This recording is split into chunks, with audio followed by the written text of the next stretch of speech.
Fiancée dumped me, but shocked I threw her out of my house and took back the ring. So, where do I even start with this?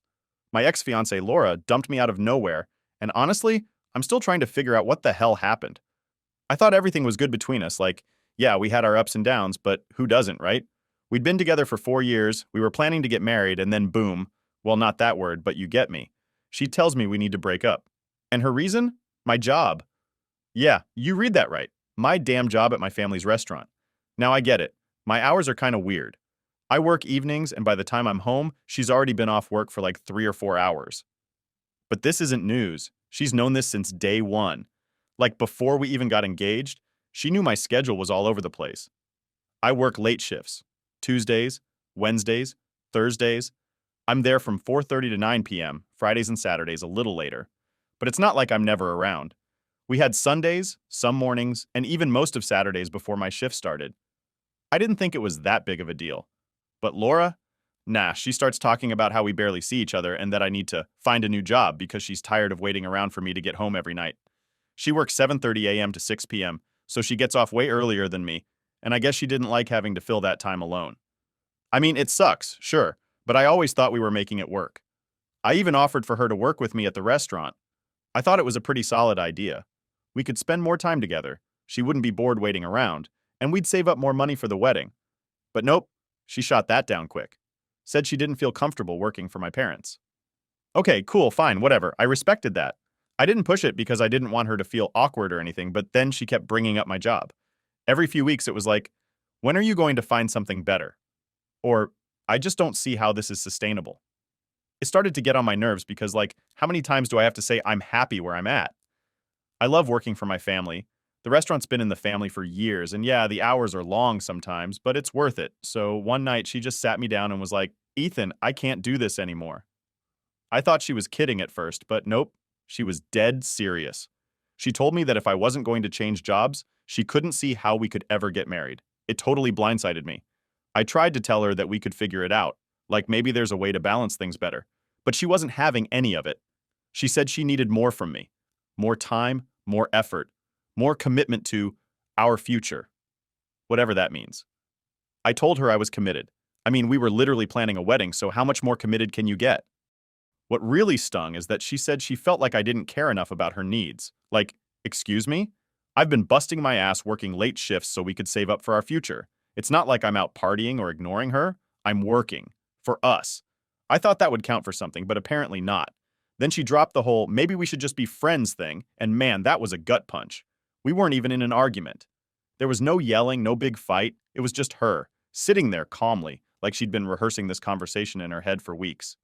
I asked her straight up, are you serious? You want to throw all this away because of my job?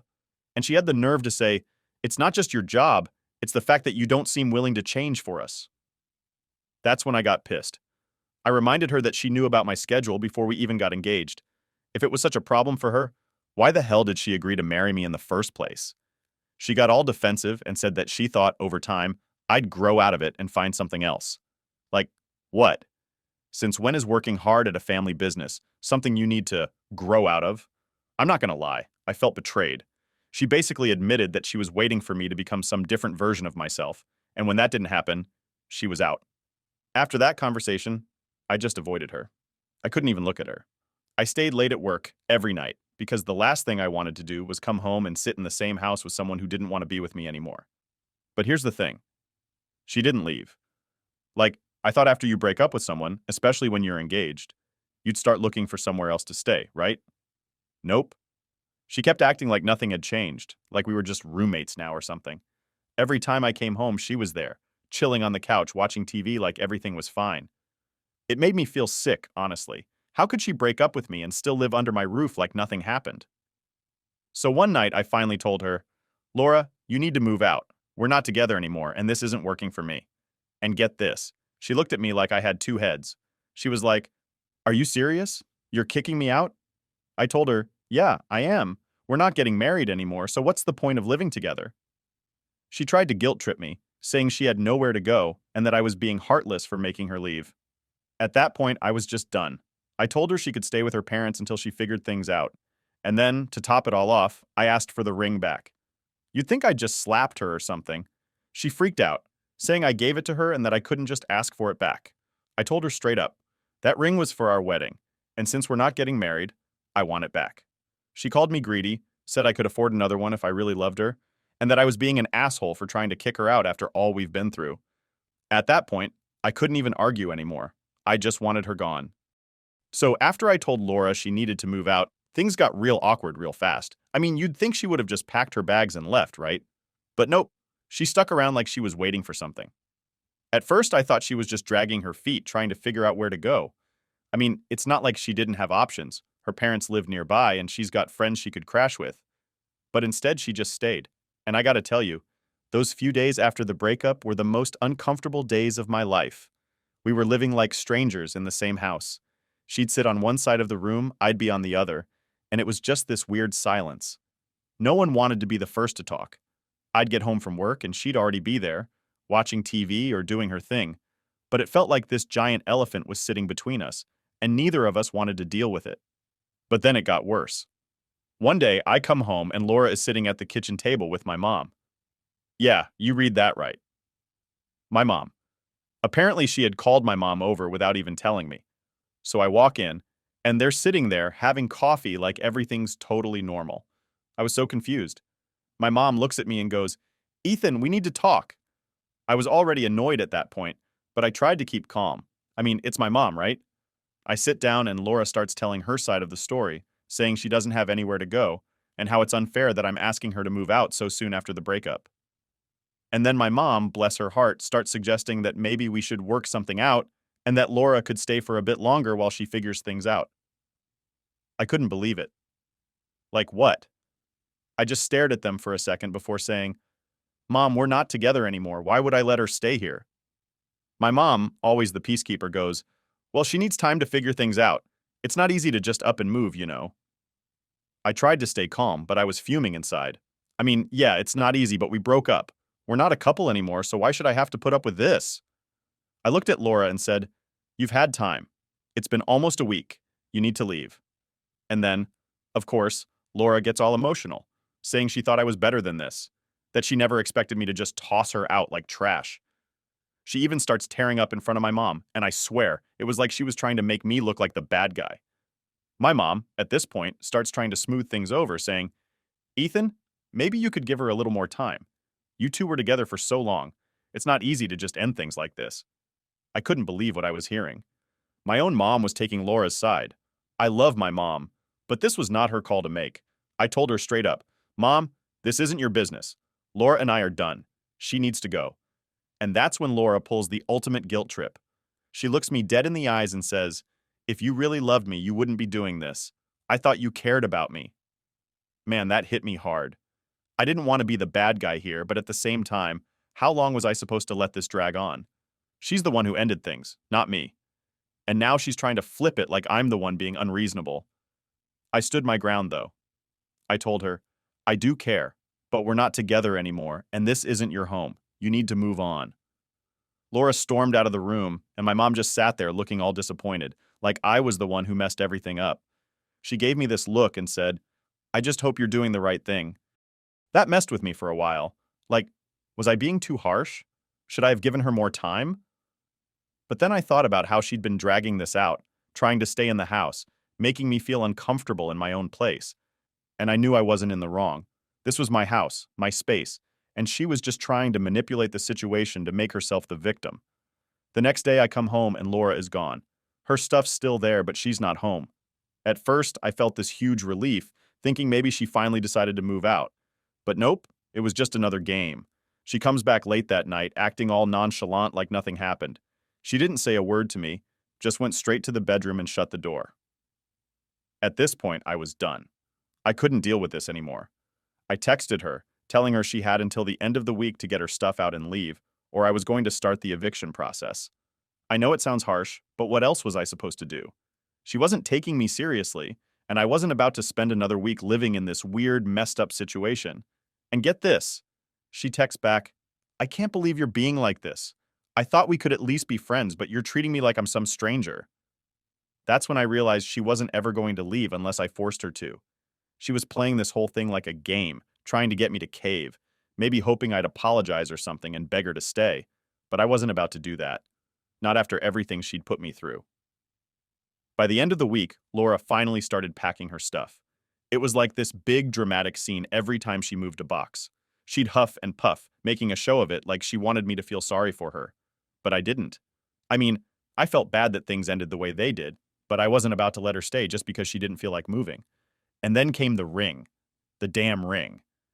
I thought we were done with that conversation, but nope. She tries to pull it again, saying, I can't believe you're actually asking for the ring back. You know I cared about you? I didn't even argue this time. I just told her, we're not getting married. The ring was for the wedding. No wedding, no ring.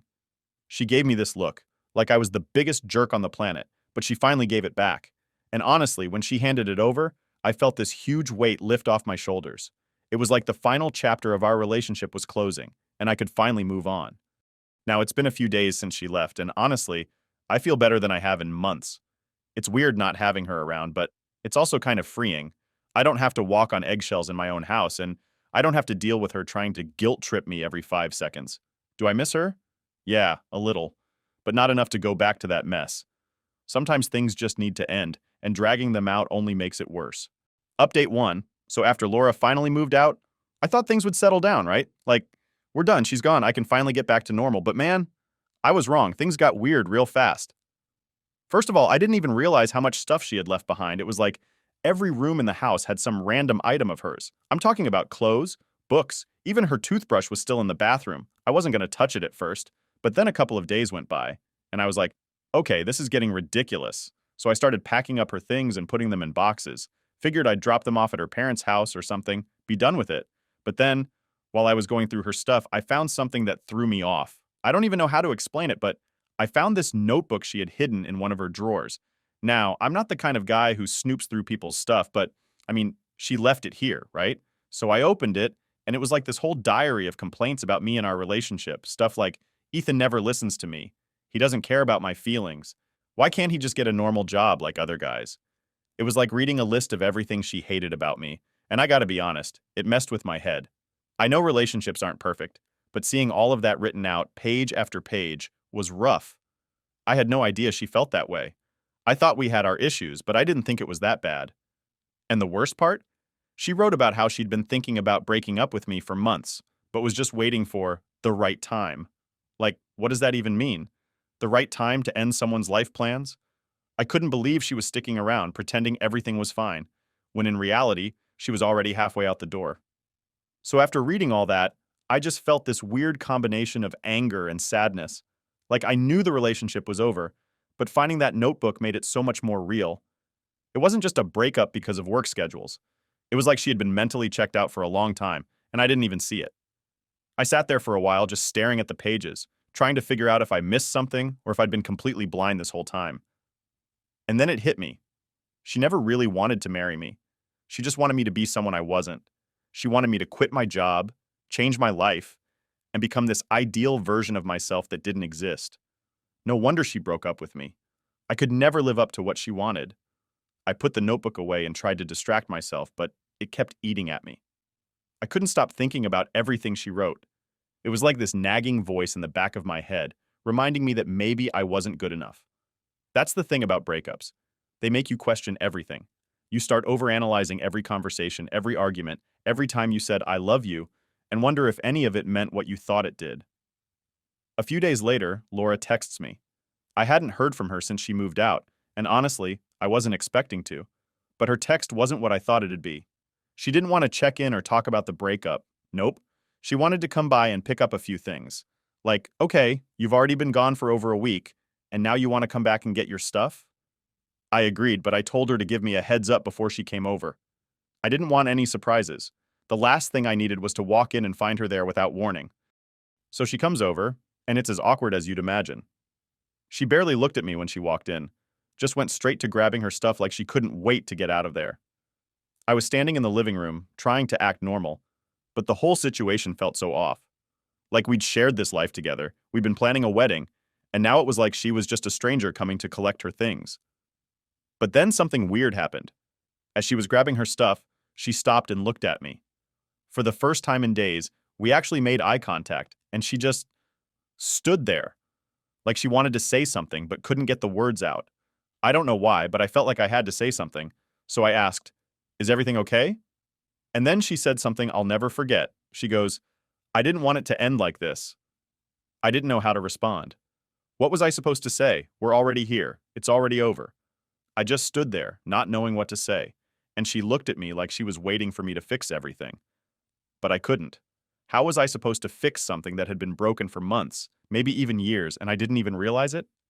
She grabbed the last of her stuff and left without saying another word. The door closed, and just like that, she was gone again. It was this weird mix of relief and sadness. Like I was glad the whole mess was finally over, but at the same time, it felt like this huge chapter of my life had closed, and I wasn't ready for it. After she left, I did something I never thought I'd do. I called up a therapist.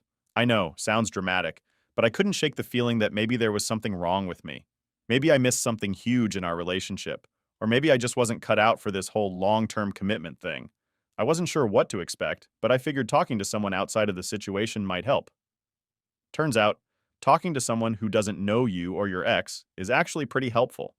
The therapist didn't give me all the answers or anything, but she made me realize that I wasn't the only one to blame for what happened. Relationships are two-sided, and as much as I messed up in some areas, Laura had her part in it too. I wasn't perfect, but I wasn't the villain in this story either. One thing that really stuck with me from those sessions was the idea that sometimes people fall in love with the idea of someone, not who they really are. And looking back, I think that's what Laura did with me. She wanted me to be this version of myself that didn't exist, and when I didn't become that person, she started to check out. So here I am, a couple of months later, feeling better. Not great, but better.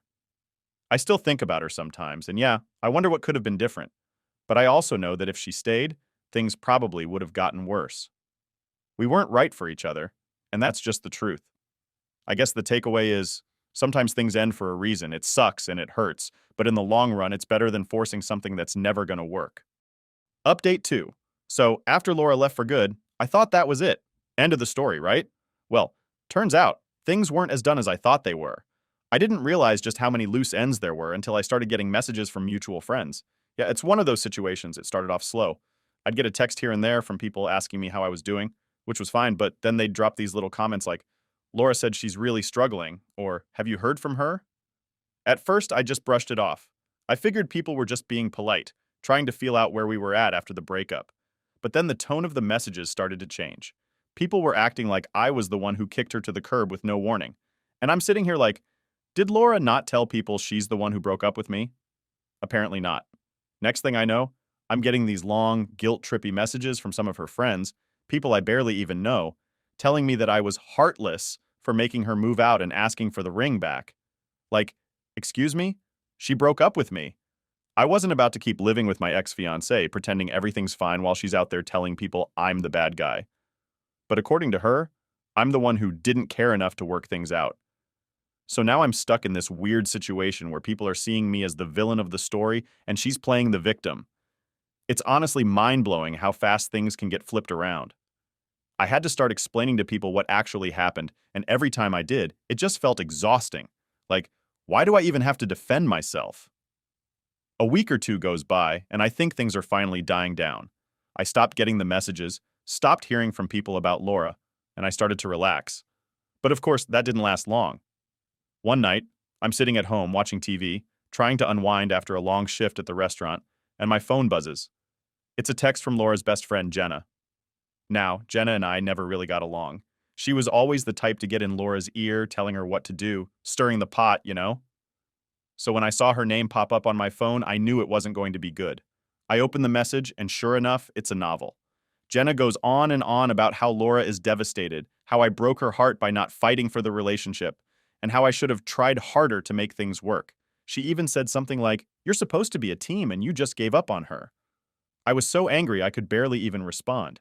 But I did. I texted her back and I kept it short and simple. I said, "Laura broke up with me. She's the one who wanted out.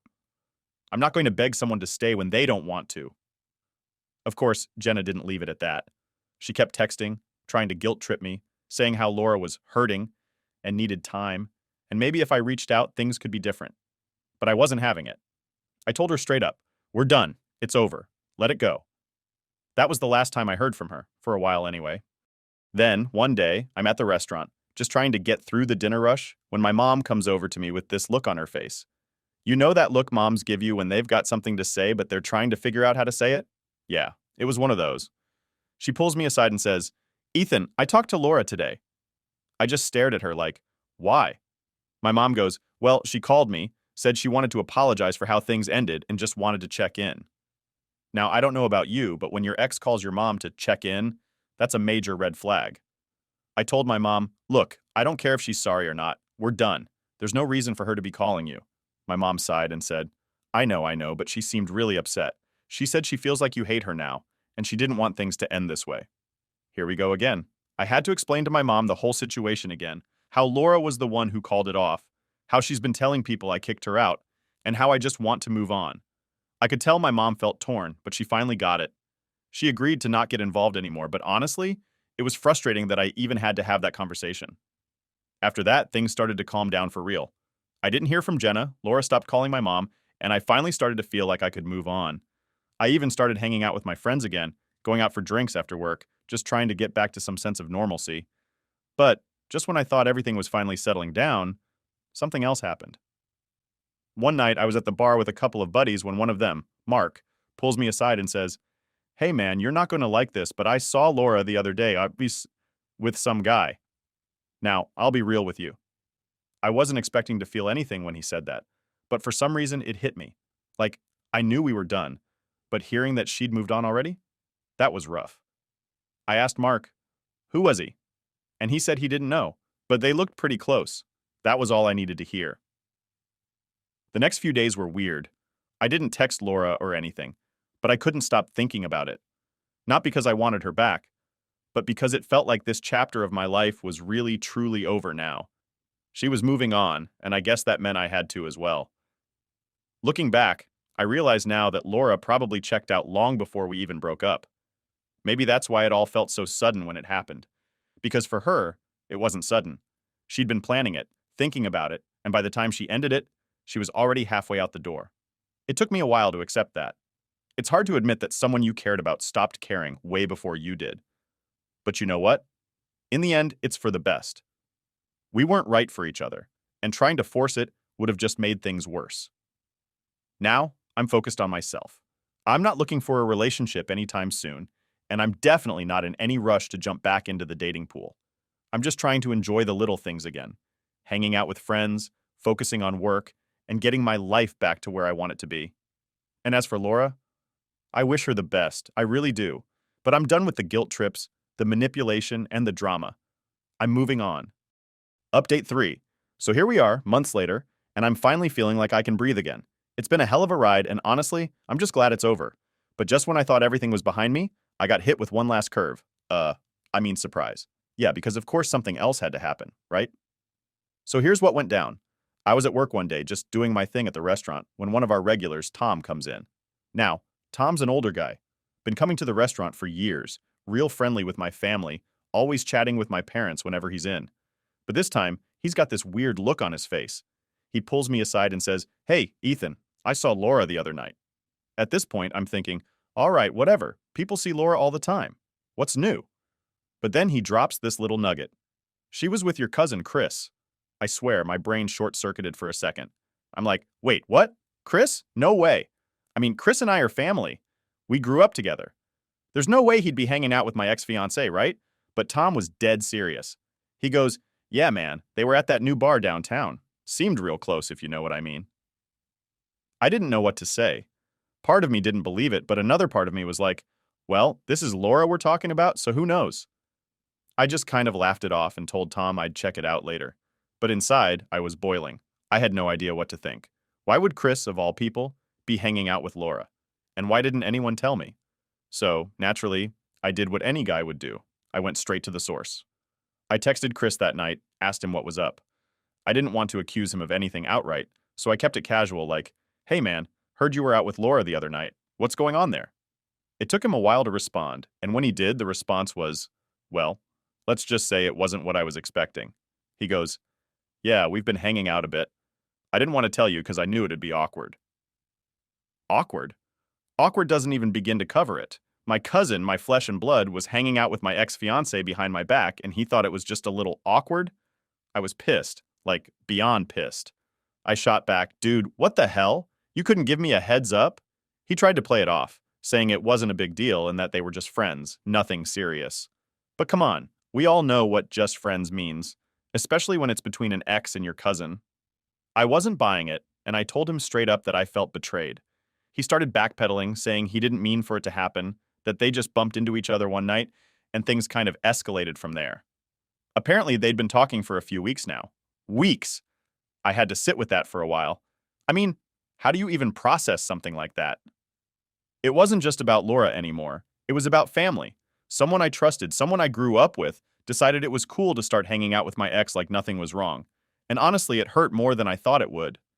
A few days later, I got a text from Laura herself. She didn't even try to ease into it, just hit me with, "Hey, I heard you're upset about me and Chris. Can we talk?" I didn't want to talk to her. I didn't want to hear her excuses or explanations or whatever she was about to throw at me. But at the same time, I needed closure. I needed to know why she thought this was okay. So, against my better judgment, I agreed to meet up. We met at this coffee shop we used to go to when we were still together. Bad idea, by the way. Too many memories. Anyway, she sits down and immediately launches into this whole spiel about how she didn't mean to hurt me, how she and Chris just clicked, and that she didn't want things to get weird between us. I sat there trying to keep my cool, but honestly, I just wanted to walk out. I told her, "It's not about you guys clicking. It's about respect. You ended things with me, and now you're hanging out with my cousin? You didn't think that might be a problem?" She gave me some crap about how she didn't plan for this to happen, that it just did, and that she didn't want to hurt me, but I wasn't buying it. I told her straight up, "You made your choice. You don't get to walk back into my life and act like everything's cool now." The conversation didn't go anywhere. She tried to justify it, I wasn't having it, and we both walked away more frustrated than before. I didn't feel any better, but at least I got to say my piece. After that, I blocked her number. I didn't want to deal with her anymore. As for Chris, we had it out too. He called me a few days later, trying to clear the air. I let him talk, but I didn't hold back. I told him he broke my trust, and that's not something you just bounce back from. He apologized, said he didn't mean for things to get messy, but I wasn't ready to forgive him. Family or not, there's a line you don't cross, and he crossed it. Since then, I've been keeping my distance from both of them. Chris still tries to text me now and then, but I haven't responded. Maybe one day I'll get over it, but right now, I need space. As for Laura, she's out of my life for good. I don't know if she's still with Chris, and honestly, I don't care. They can do whatever they want. I'm done. Looking back, this whole situation taught me a lot. Not just about relationships, but about people in general. You think you know someone, you think you can trust them, and then they go and do something like this. It messes with your head, but at the end of the day, you have to take care of yourself. You can't control what other people do, but you can control how you respond to it. And right now, my response is to walk away. I've got my own life to live, my own goals to chase, and I'm not letting this drama drag me down anymore.